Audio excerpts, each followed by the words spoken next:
আপনারা দেখছেন খবর 24, সময়ের সাথে আমরা। পাশবিক লালসার শিকার 7 বছরের এক শিশুকন্যা গ্রেপ্তার, অভিযুক্ত 55 ঊর্ধ্ব ব্যক্তি। ঘটনাটি খোয়াই থানাধীন প্রত্যন্ত গ্রামে। খোয়াই মহিলা থানার সূত্রের খবর, শুক্রবার বিকেল নাগাদ সংশ্লিষ্ট গ্রামের এক শিশুকন্যার একাকিত্বের সুযোগ নিয়ে তার উপর পাশবিক লালসা চরিতার্থ করে তারই প্রতিবেশী অভিযুক্ত স্বপন শুক্ল দাস, বয়স 55।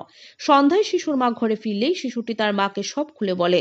পরবর্তী সময়ে শিশুকন্যার অভিভাবকরা খোয়াই মহিলা থানায় ছুটে এসে সমস্ত ঘটনা সবিস্তারে সুনির্দিষ্টভাবে অভিযোগ জানায়। খোয়াই মহিলা থানার পুলিশ অভিযোগ পেয়ে শনিবার ভোররাতে অভিযুক্তকে নিজ বাড়ি থেকে গ্রেপ্তার করে থানায় নিয়ে আসে। এই প্রসঙ্গে খোয়াই মহিলা থানার সেকেন্ড অফিসার সম্পাদেশ জানায়, গতকাল বিকেলে খোয়াই থানাধীন প্রত্যন্ত গ্রামে 7 বছরের এক শিশু কন্যা পাশবিকতার শিকার হয়েছে বলে লিখিত অভিযোগ আসে। পুলিশ অভিযোগের পরিপ্রেক্ষিতে থানায় মামলাও নথিভুক্ত করে। মামলা নম্বর 20/2024 ভারতীয় দণ্ডবিধির 376 পক্সো অ্যাক্ট। ইতিমধ্যেই অভিযুক্তের গ্রেপ্তার করা হয়েছে। শনিবার খোয়াইয়ের জেলা ও দায়রা জজ আদালতে অভিযুক্তকে হাজির করা হলে আদালত তাকে 14 দিনের জন্য জেল হাজতে প্রেরণ করে। ঘটনাকে কেন্দ্র করে সংশ্লিষ্ট এলাকায় যুগপৎ চাঞ্চল্যের সৃষ্টি হয়েছে। কালকে আমরা একটা খবর পাইছি, প্রতিদিন দিকে একটা ইনসিডেন্ট হয়েছে।